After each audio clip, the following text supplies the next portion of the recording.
and welcome to the Up Zone, where understanding politics is made simple. We are your two hosts. Today, we've got Mr. Elmer Floyd and myself, Tisha S. Waddell. Our third co-host, Mr. Ted Moan, is visiting family.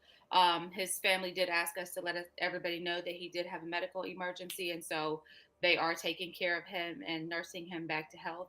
And we will see him when he gets back to our great podcast in the great state of North Carolina. So everybody, just send well wishes to Ted and send your prayers and your thoughts, and just know that he is still right here with us as a part of, just not on camera.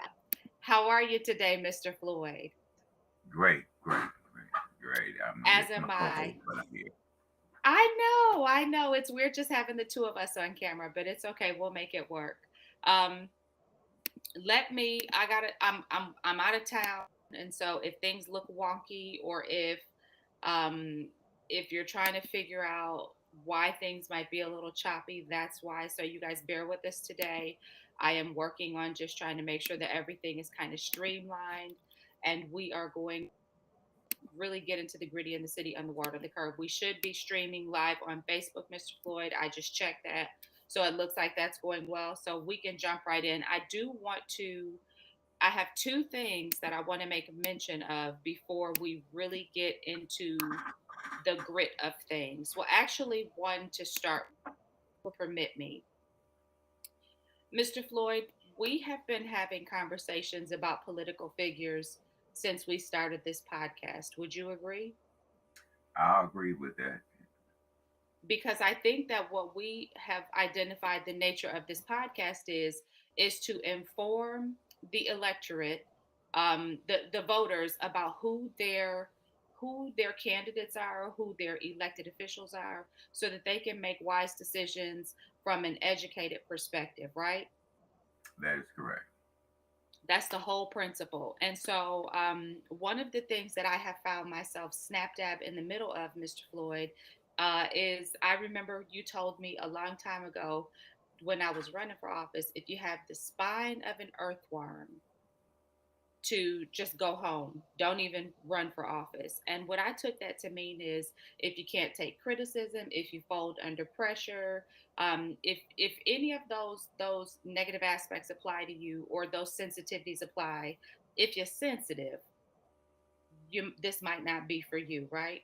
Now, I mean, it's for any politician. If you cannot accept criticism, because one thing that I realized, Tisha, and I'm sure you have realized over your lifespan, everybody don't like you. And won't. Yeah. So, so, so that's the first thing that you have to look at. And people are going to make comments and going to make whatever, and it depends on how you respond to those comments. And if I respond Absolutely. every day to every comment somebody make about Floyd, then I won't be able to eat. And you'll have a poor quality of life, because the truth of the matter is that life is not intended to be spent trying to chase down every statement that's made about you. So I want to share something, Mr. Floyd, and I'm not the person who typically does the screen share, and so you got to bear with me. I'm gonna try and do this and see if I can't get it right. Give me just a moment. I think I think think I might have it. Let's see. Tell me if you can see anything on my screen. Is it loading? No, I don't see it. Okay. Again, this is not my ministry, but I'm going I'm gonna figure this out. Hmm. I recently, I and Mr. Floyd, I tend to not do a lot of political stuff in my off time, because I just don't care to. I have other things that I'm doing. I can't pull it up. So what we'll do, that means that the Holy Spirit said we don't have to pull that up. We'll just talk about it. I received a picture, and it is posted on our Facebook page. So if you'd like to get a gander at it, it is on our Facebook page. But I received a picture that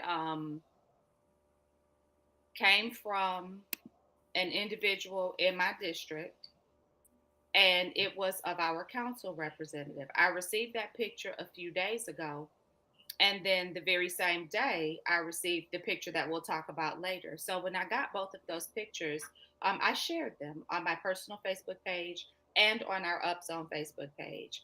And the council member who was depicted in one of the pictures in a very negative way took exception to the fact that I shared something that they shared on social media. What did And it, you say social media? So that's an open yes, book there. it is an open forum. And Okay. again, I am not friends with this person on social media, so I did not see it. They then went on to make all of these derogatory comments on my Facebook page, which are still up. I left them up.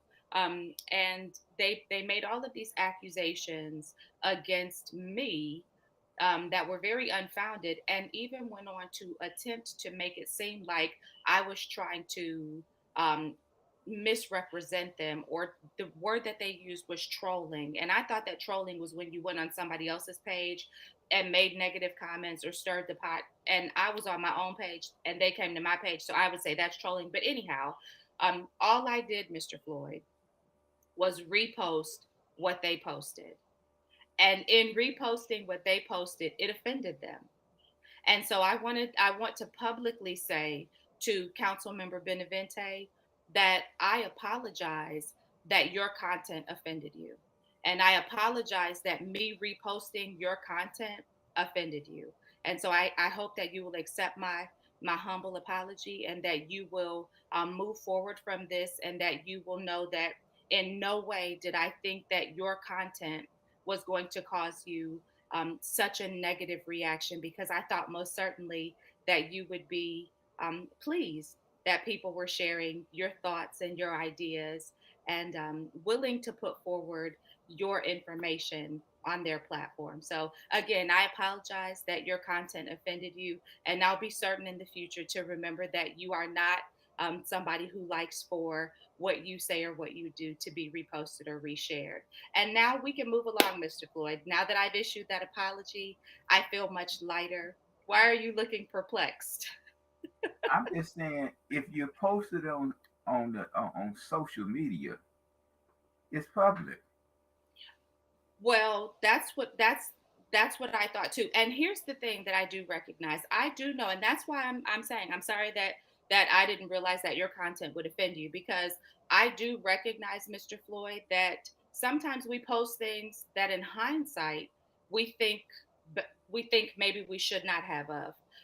That we should not have posted. But that's the danger of social media. And I know for sure that there are things that if somebody were to go far enough back on my page, that there would be things that at this point, 10 or 12 or 15 years later, I would look and say, that was so simple minded of me. That was so silly of me. It was so irresponsible of me to say or do that.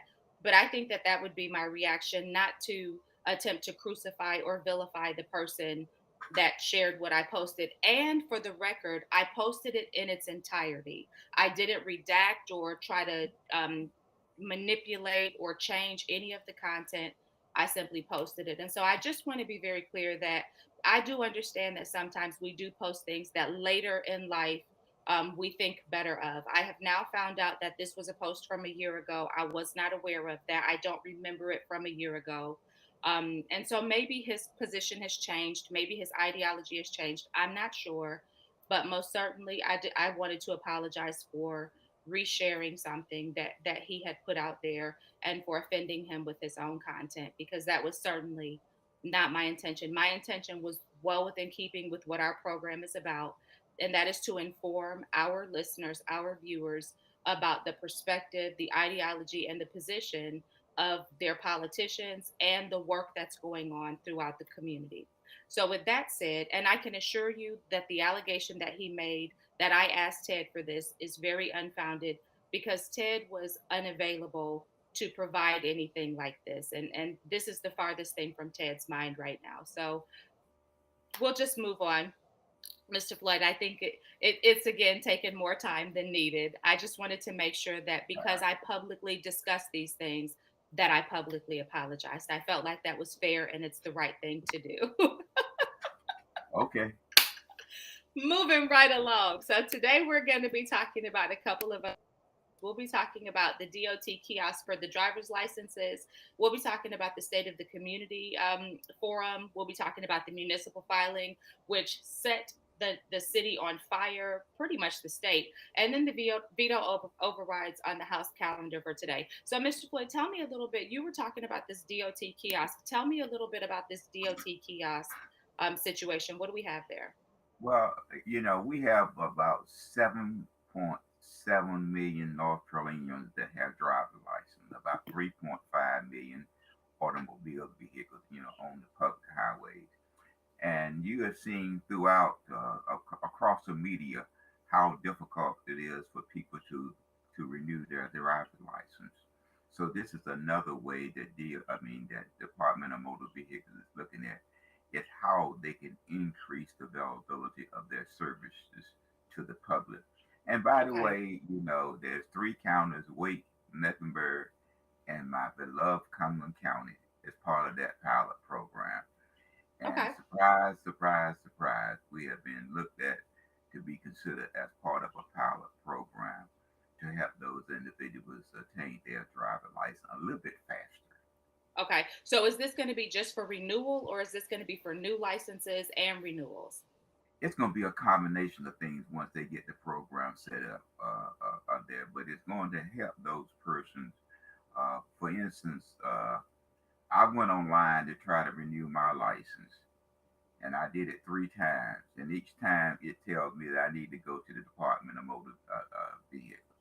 Hmm. You know, so the third time, I said, okay, something went to the Department of Motor Vehicles out by the Highway Patrolman station, Hmm. and lo and behold, very small area, and it took me about 4 hours to renew my license. That's because I couldn't renew them online there three Hmm. times. And so it's very time consuming. Now they were nice because I think they had a system where they allow you to sit in your car Hmm. while that wait time deteriorates. So Right, they were right. nice about that. But But it's still I time consuming. at 4 hours because I had no violations or moving violations or anything. So I lost 4 hours that day, but they were nice about it. So, but this would help. Absolutely, absolutely. So I'm looking forward to seeing how that pilot program rolls out. I think it's also good as we're seeing the introduction of the voter ID law. It's good to have more opportunities for people to be able to actually get an identification or a driver's license. So that's a benefit. Yes, yes, it is, and the way they look at like you have a population of 10, little over 10 million, and 7.5 million have some form of driver's license. North Hmm. Carolina, North Carolina driver's license. So it would help. The key thing about, and you mentioned about voter ID, let's beat people at their own game.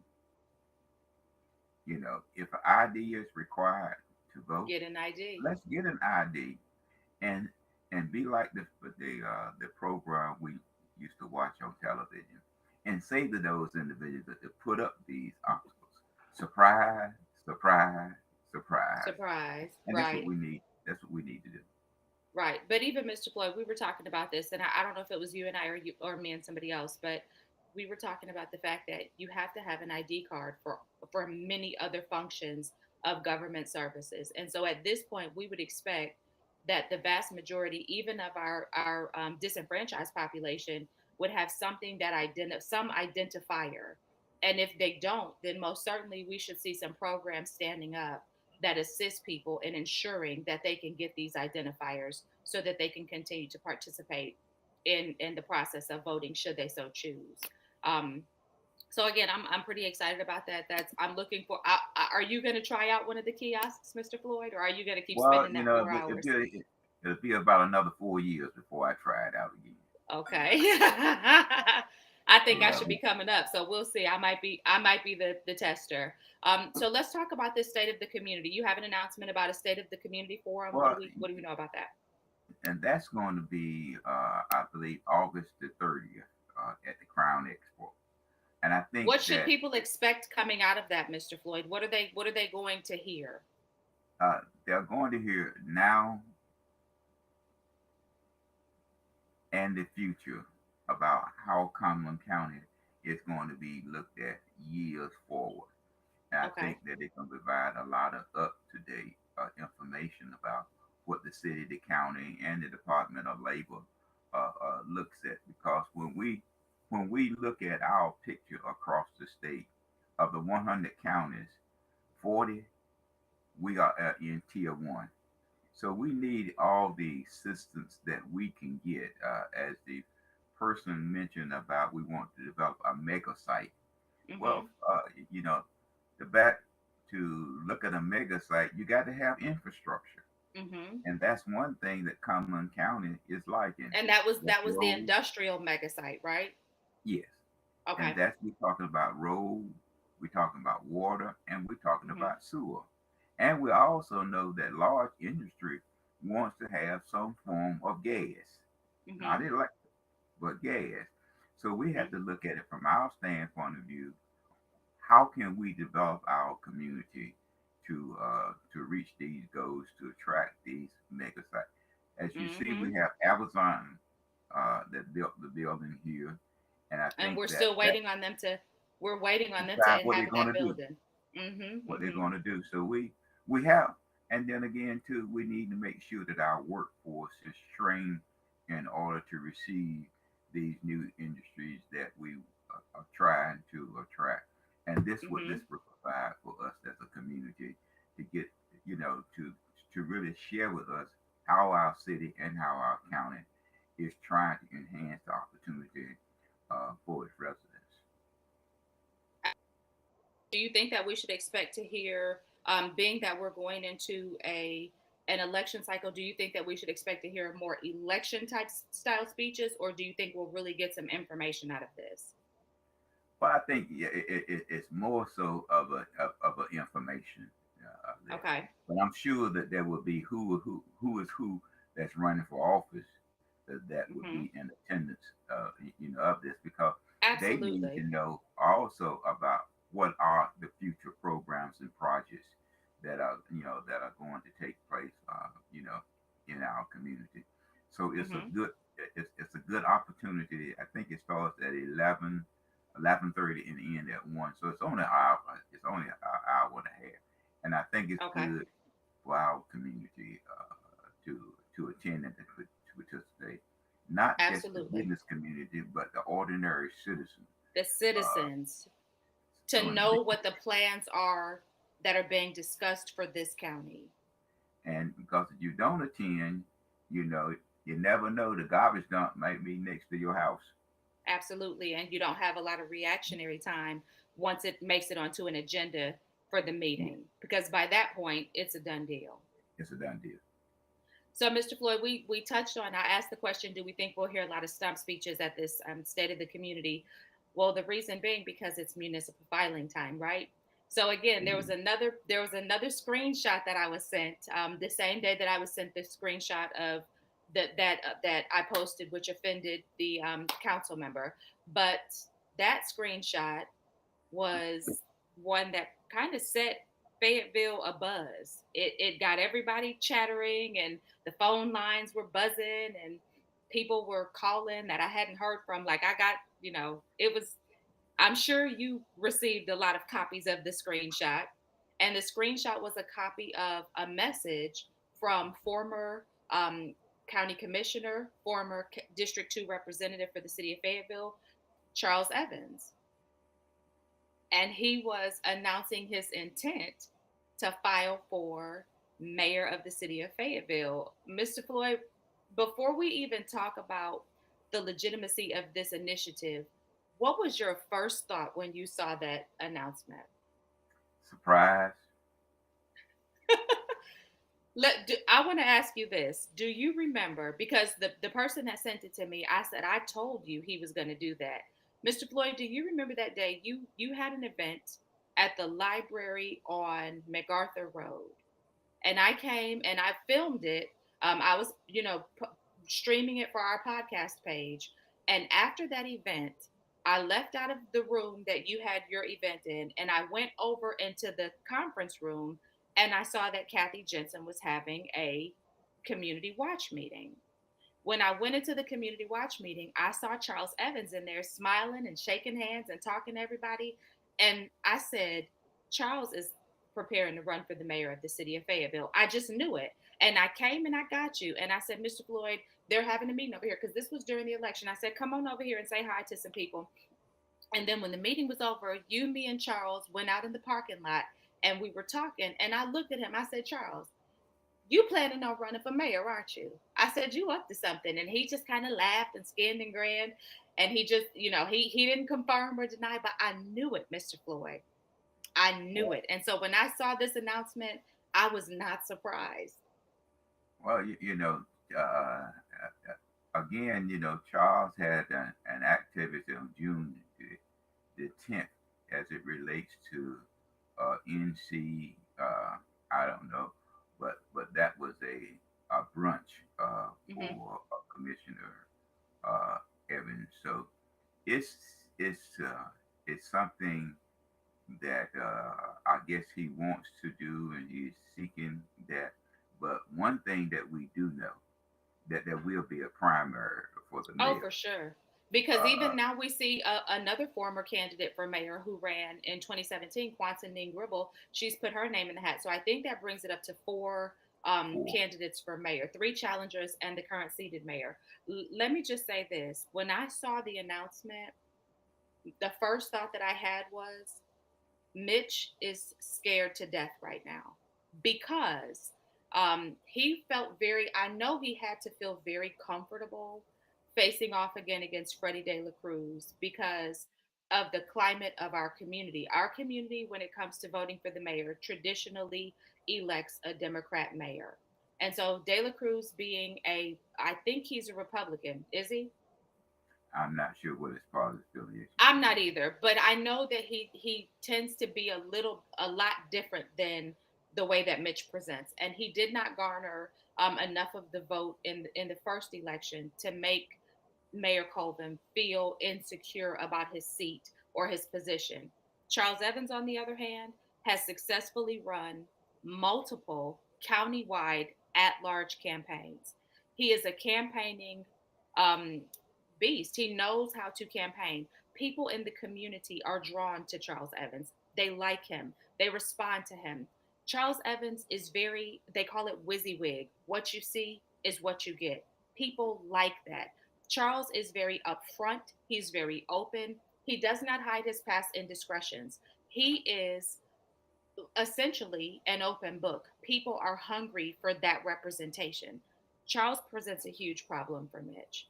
I received a few phone calls. One of them, Mr. Floyd, was, and I'm not going to say who it was, but I'm going to tell you what they do, is a current seated council member called me and pleaded with me to run for my seat again. Offered me a check, offered to, help fund my campaign. They want me back because they want the current council member out.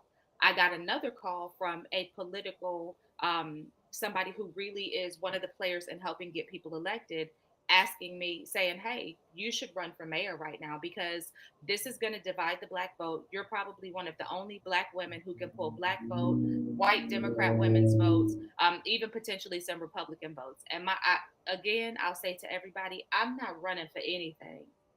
I'm running to catch a flight and I'm running away from people that's in their feelings. I'm not running for political office.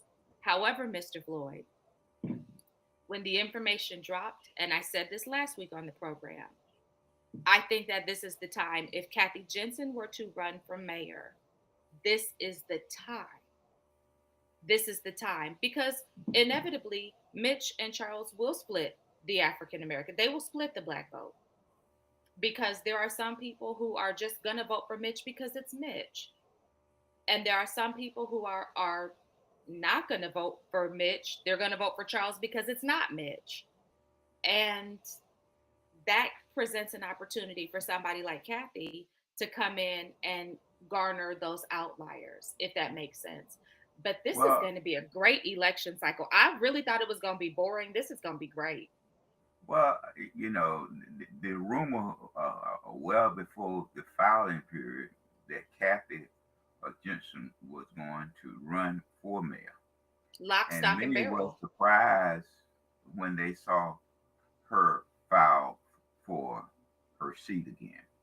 Well, it You is know, my understanding that she was in negotiations with the mayor because her compromise was, I won't run against you if you will support me for mayor pro tem. That is the behind the scenes conversation. But here's the interesting part now. How does that work if Charles is the mayor? well, So you and can't you know, negotiate with him the same. no, but the council has a if you want to call it a protocol, an agenda, or procedure that if the mayor is an African American, then the mayor pro tem would be of a other zip code other than 301. So But that's not that's a hard and fast rule, Mr. Floyd. yeah, And but that has you been the know, policy. I mean, they have followed that policy. Mitch is the Mitch. This is Mitch seeking his third term. and he had Ted the Before first it was term, Kathy Winston, and then and then second. Kathy. It was Ted first, then Okay, Kathy, and then Johnny. okay. Hmm. So that's that's the council some policy. To show that it's not a racist community. But lo and behold, but I think that what both candidates and all three now what the candidates have to do. Hold, wait, stay right there. I want to say one thing before you move from there. The problem that Kathy will have if Charles is the mayor is that Charles has worked with Kathy's brother on the county of commissioners, right? The county commissioners, Kathy's brother is a county commissioner. So, with that being said, Jimmy and Charles did not have, did they have a great working relationship, Mr. Floyd, that you are I aware of? think one was a Democrat and one was a And one was a Republican, Republican.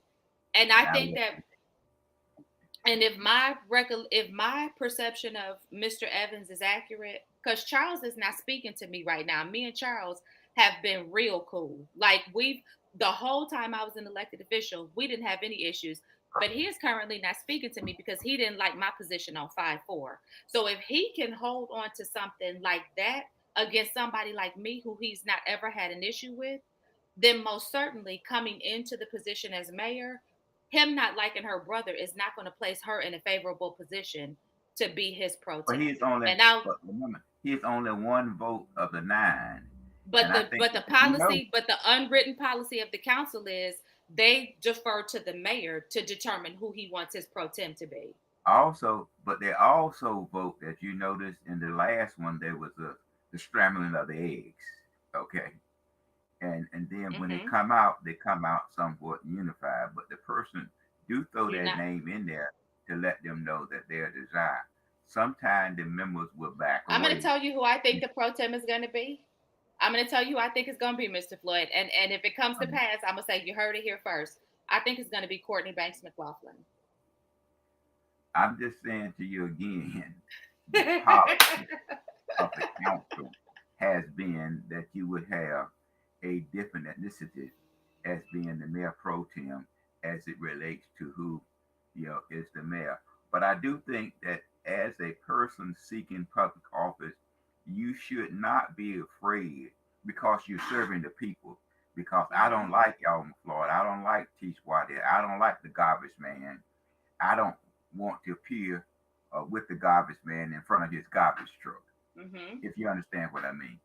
Yeah, That's the for sure. problem that the African American candidates got to realize that if you are running for public office, you appear wherever you can in order to let that platform know who you are and what are your thoughts are and what you would like to see to move the council forward. But what I've seen since mine is that so many have so much personal baggage. Hmm. I don't like this person.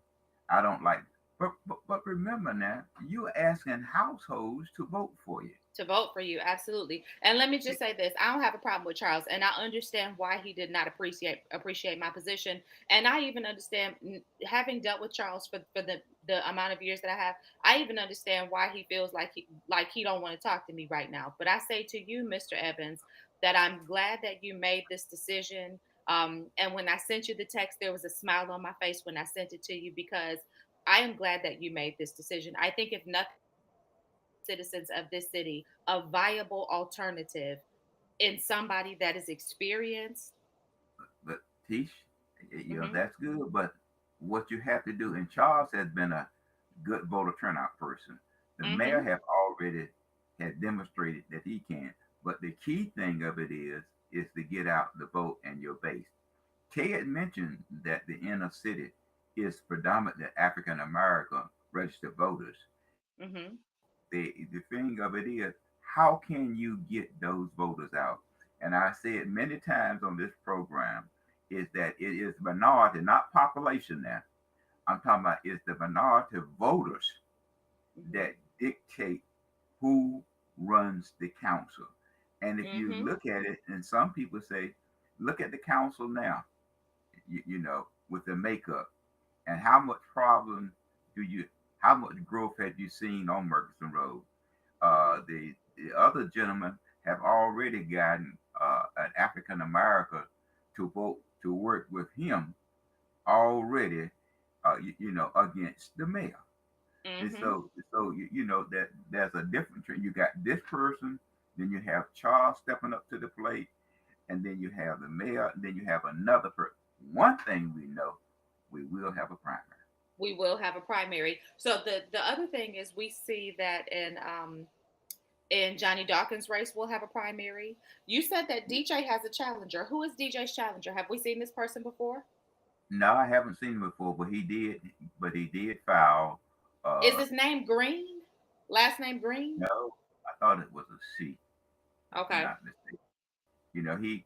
He did file, and tomorrow is the last day for filing, and it looks across the county, in the municipal election, that most of the persons that are running, are incumbent, and so it looks like it's gonna be come November, it's gonna be a very interesting A field of very candidates. interesting, yeah, we're going to see something interesting. Stewart, his name looks like it's Stewart Mhm. something or other. Shakila will probably also, she'll have a primary also, because Yeah, we see that Janine Ackles, and also I that think other, that's two. well, she'll have a primary if the other guy files. I thought it was already three in that field already. It might be, the way that I'm looking at this, it really doesn't make a whole lot of sense, because Mr. Floyd, we don't have our chart maker here today, so I'm either gonna have to make a chart before the next time, or I he's think gonna it's have to three get on already. back. I believe it was three already that have filed for her seat. So I she'll have believe a primary also. she would have a primary, and And and she's this is going to have to work for it this time, because they're not going to make it easy for her. Last time she faced off in the primary against somebody who was ousted from the city council, and he fared well in the primary. I mean, in the general election. So if somebody with a really smudged track record can fare that well in her district, she's going to have to work hard for this. But I hope that all of the council members know that there is a, listen, I was saying I hope everybody came back. I hope everybody got reelected. But now, since Charleston put his name in the hat, I don't feel like that anymore. Now I'm hoping Charles gets elected and everybody else that's there stays. it's going to require the mayor. It's going to require the mayor and Charles and the other two candidates is to turn out their voters. Do you think it's going to be a messy campaign season? Do you think they're going to sling mud, or do you think they'll keep it clean? Because they've traditionally been cordial to one another. I think it's just to be a turnout the vote type thing. I don't think it'll be a lot of mud slinging as it relates to. I think the mayor's going to point out his track record, and Charles is going to point out his. But one thing that the community did not like when Charles was on the county board of commission, and that Was was that Sam. Camp? Yep, Sanderson Farms. when it was saying they were going to employ, I guess it was 1,000 persons. I think they may have been making. Many people looked at the jobs that went to the county next door, but the chicken houses are still in Cumberland County because they want it to be 45 miles or 50 miles from the factory. So Mm-hmm. jobs went to the other county, but the chicken houses remain in ours. So that was one thing that many African Americans is looking at, and the other African American is looking at what have you done as the mayor for Murchison Road, and the number of minority that sits on the council was there. I mean, Mm-hmm. but one thing that I like is that when they do revitalize Murchison Road, they've already told you in zip code 301 that when you get from 401 bypass to Rowan Street, you will move Mm-hmm. from 6 lanes out of Fort Bragg, 4 lanes from the city limit to 401 bypass, and you will have a bottleneck, 2 lanes going past Fayetteville State. Mm-hmm. But they've already Mm-hmm. told you that, and what they have said to you, Tish, and you got to really look at it now. We want to see more greenery. Right. So that is the picture that the mayor and others are selling to the community as it relates to improvement on Murchison Road. Along the Murchison Road corridor. Well, Mr. Floyd, I do want to just tell everybody to stay tuned in terms of municipal elections. I think that it should be very interesting. There should be, I hope that a part of the conversation does include what we should expect to, what the progress is that's being made as far as the Civil War History and Reconstruction Center, what dollars have been budgeted to that, what the city's commitment is to that project, because we haven't heard much. We haven't heard much else about the I spire mean, at I the mean, the Martin city Luther couldn't. King. They have already said that they're gonna give the But see, it's been such a back and forth conversation. I'd like to hear some definitive information because we didn't hear they've anything about already that made a during commitment. budgeting. They've But already we made had a commitment. but But the Mr. Floyd, problem, the commitment was where they gonna made, but find they the were trying money? to welch. That's the They've question. already no, they've already the county agreed to give them seven, whatever it is. The city agreed to do that. Just like I said to you the week before, this budget is a good budget for those who vote.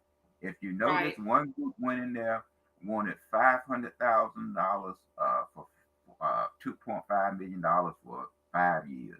They didn't get it. They came back, and the city lowered the transit budget and found the The money. money. Hmm. So So have we heard it's anything else? Have we heard anything else about the Martin Luther King Park, the spire that's supposed to be set there? not. I Have mean, other than about the Black History Museum that they were talking about possibly incorporating into the market house. So all of not these things that were once that, very I hot didn't hear it topics. was it discussed during the budget preparation. That's what I'm asking you. That's what I I'm didn't asking you. hear it being discussed, and I heard it was being discussed from the council. This is what they do to us as African American. They wine and dine us, and then they forget about us when it really come down from making that To the decision. dollars and cents. There was no discussion. This is what the community got to look at. You talked about a civil service review board, and you're talking about the dollars and cents that it need to be set up. There was no discussion about that concern. As if Hmm. I'm not saying I'm for it or I'm against it, Or you against. know, Hmm. but there was no discussion. But all of a sudden, you're able to find money. But when it comes down to the minority community, you can't find the money, and no members of the council even brings it up for the discussion. Although you can't appropriate the money, you Right. won't appropriate the money. But that's what these candidates got to start doing, and that's what the voters That's got right. to start holding their foot. Is keep their foot behind them to make That's sure right. that they just don't be trying to sell them a car. And now one thing that I give you credit for, Chief, they will sell you a car and tell you we're gonna deliver the tires 6 weeks later, but you can carry the car home with you. And you gonna pay these taxes today. Yeah, think about it now. We're gonna sell you the car. You can Hmm. take it home today, but we're gonna deliver the tire 6 weeks later. Does it make Yeah. sense? Not at all. I mean, that Not at dog all. just don't hunt. Not at all. So, Mr. Floyd, that's what we need to make sure that people are paying attention to municipally. So, we also see at the state level that there are four veto overrides on the House calendar for today. Let's talk about those a little bit before we get out of Well, here. there are four veto overrides that the governor, as you well know, have vetoed, and is going to the House is going to attempt to override those bills that let's see, and they should be in session now because the calendar said 9:30. Hmm. There, one of them was a sort of like bipartisan, and two and three of them was party line, was party line vote. And one of them, Okay. the one that was party line deal with coding, is that the governor wanted to see more energy efficient homes, and they wanted to set up a residential coding board council commission to look at how they can move these projects much faster, and Hmm. quite natural builders saying that it's going to cost more if they go the executive branch way than how they look at it, and whichever way that they go, that cost is going to be passed on to the consumer that wants to purchase a house. So that bill Hmm. was somewhat a bipartisan effort, and that was House Bill 488. So Okay. that that if it holds true, that would be a bipart, uh, bipartisan veto override. But a lot of times, well, we don't know. That's how that's set. And then the other one was the fairness in women sports. Uh, Hmm. Basically, that was a party line vote, and that So bill this is was, where we'll see Val's constitution come into play. Is because I I think, remember, Ted saying that she had made mention that she may support the governor's veto. Um, so we'll now see she what said that happens today. what they reported is that if the governor asks her, she will then there because the vote was 31 to 17. So she would move back over as it relates to the veto override there because Hmm. some persons were saying that, this person that you appointed is no longer being supportive of you. So, I think that she would move back over to the to to the governor side and make it a 20, 30-20 vote. So, Well, all eyes will be watching how these vetoes play out, and we will most certainly talk about the outcome on our next program. Mr. Floyd, what else you got for us today? okay, and the charter school, they're looking at that is House Bill 6. I think it's 618, and Okay. that is to set up a charter. Other words, set up a charter school, somewhat independent of the to make a charter school advisory board, somewhat independent to allow them to look at charter schools there. So that's being considered. That was a bipartisan bill, and the Okay. other one was House Bill, I think it's 805, and that was a gender transition changes as it relates to minors. Mhm. So Mhm. that was down the party line. So that too, I do believe that if it holds true, that would pass. The veto override would Okay. be there. So there's a lot that's going on in the House, and if you know, they still too, it's in the negotiation with the state budget. We talked Okay. about that last week. Mhm. Mhm. That once they finish all of this, they hopefully that they will have a budget. They said by the end of August. So we Okay. talked about it on the last program. It depends on when they want to go back once they approve the budget. Right. Whether they want to do it, say, come effect in September, or it will come effect, in July. Either way, Okay. there would be a surplus that this budget would carry forward into the 24th.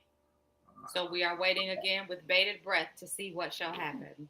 Yes, yes. Okay. What's your final words for us, Mr. Floyd? Well, my final word is voters, voters, voters. Please ask the hard question of your candidate. Evaluate it and see if that's what you or that's the person that who you think so just don't be talking about it. Just do something about it. Go out Right. and vote. Right. So, my final words are I want to just remind everybody that I do this podcast because I want to, not because I'm forced to. And I think, Mr. Floyd, you feel the same way. You do this podcast because you desire to and not because you're forced to. I'm not bound by any legal obligation to interact with any of the community members that post under this thread or attempt to find their way over to my personal Facebook page.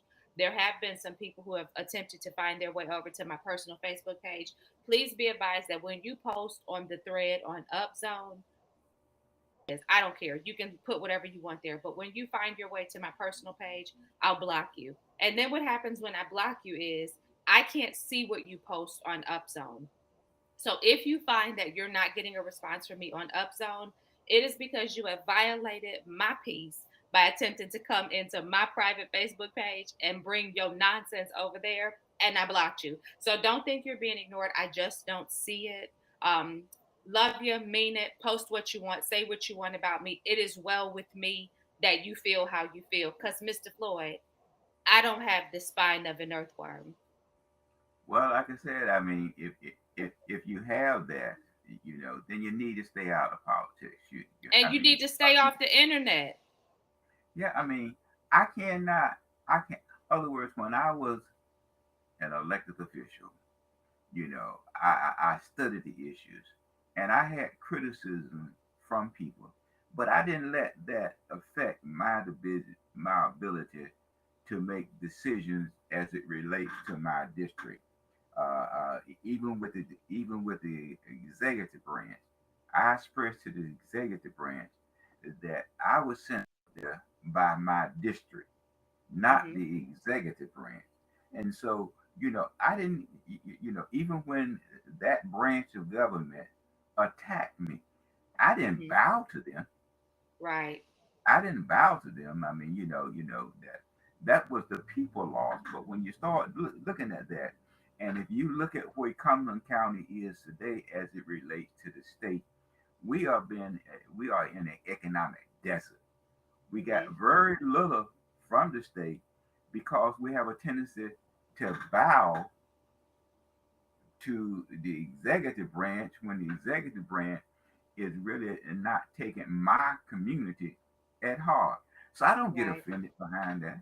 You You can't. know, You I cannot. was sent by the people from Cumberland County, Right. and so I took pride in voting the way that I did on pieces of legislation because I didn't have the spine of everyone.